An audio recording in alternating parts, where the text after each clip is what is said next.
What's up, guys? So today we're going to be changing the transmission fluid on a 2010 Kia Optima. This fluid has not been changed since the car has been new, and the car's got over 200,000 miles on it. If you want to check your fluid, on this Kia, it's right here, right next to the battery. Just pull it up and you can check. This fluid is pure black. See if it'll focus there. Maybe. It's pure black, and it's supposed to be pink. So that's one of the reasons we're changing it, and plus I'm having a little bit of a, as you can see, it's black right there. I'm having a little bit of a rough downshift with it.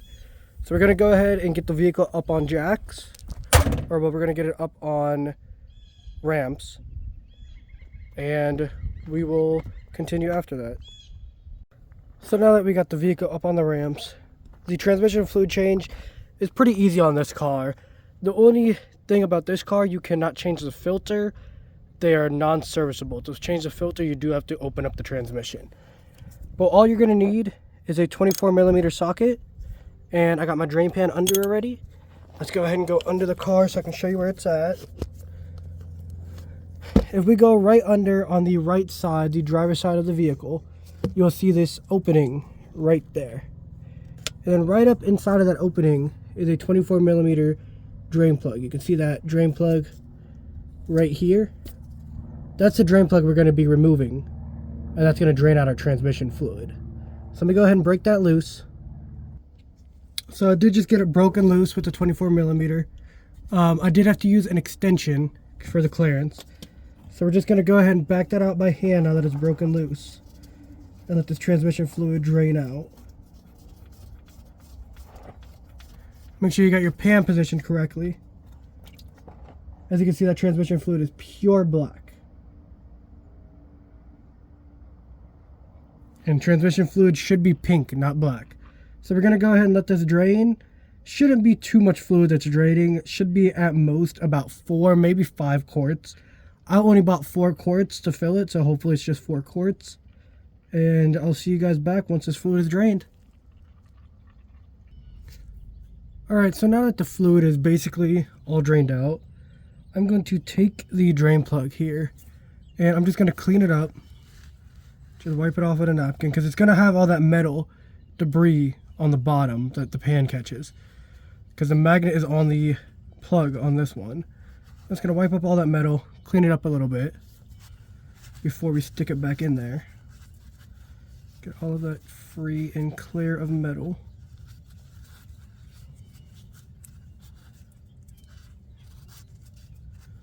And then we're going to want to inspect that crush washer right here and make sure it's in good shape. Mine is still in good shape, so I'm going to go ahead and put that back up in there. If it was not in good shape, you'd want to replace it, because once that crushes, it would not seal properly if it's not in good shape. So now that the drain plug is all cleared up, I'm going to go ahead and stick that drain plug back up in there.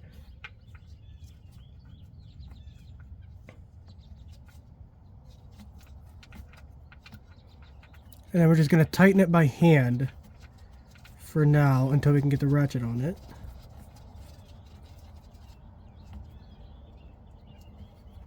So now it's tightened up by hand.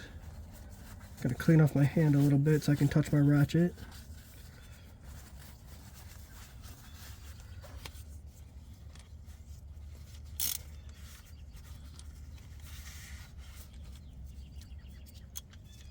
And now we're going to put the ratchet on there and snug it up.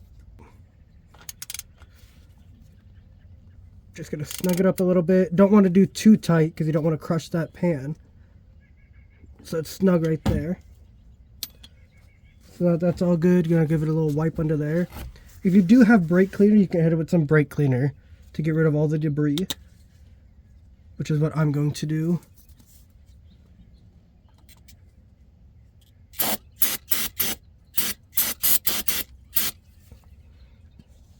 Just to get a little bit clean, and that's all that we're going to have to do from underneath.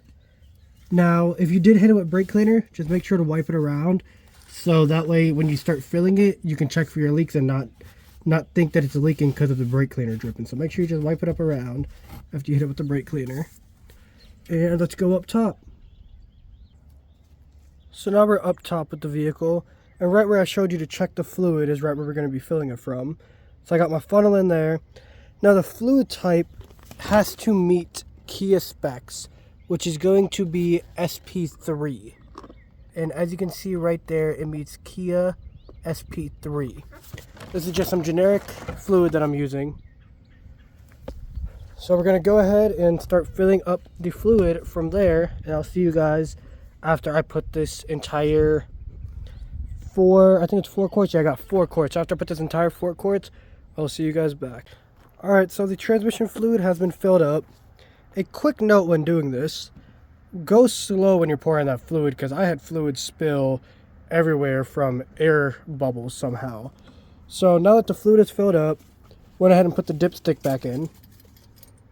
Gonna check the fluid on it. So gonna pull the dipstick and wipe it. Stick it back in.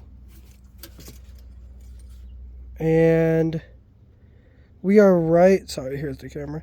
We are right by the hot hash. So we're right about here. So we should be good to start it up and bring it down. Remember, the vehicle is at an incline, so the fluid isn't too accurate because it's at an incline. So let's go ahead and start up the vehicle. And let me show you one thing to do when you start up the vehicle before you actually bring it down. So we're going to go ahead and start up the vehicle. Now one thing you're going to want to do is run through all the gears. So put it in reverse, give it about 2 to 3 seconds, neutral for about 2 to 3 seconds, drive for about 2 to 3 seconds, back into neutral for 2 to 3, back into reverse for 2 to 3, and then back in park.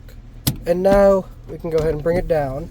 The reason you're doing that is to cycle fluid through the clutches. So now we're going to go ahead and bring the vehicle down. So now that it's down and we cycled through all of that, going to let it idle for a little bit, maybe about 20 seconds or so. Let that fluid work through the transmission, and then we're going to go ahead and check the fluid again. So let's go ahead and check that fluid again. And let me check this fluid.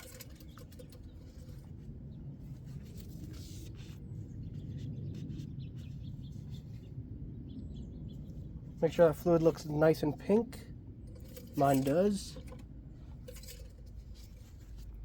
And I'm looking at the full mark. I'm looking all the way up here, so mine is looking pretty full. So what you're going to want to do now is test drive the vehicle for a little bit.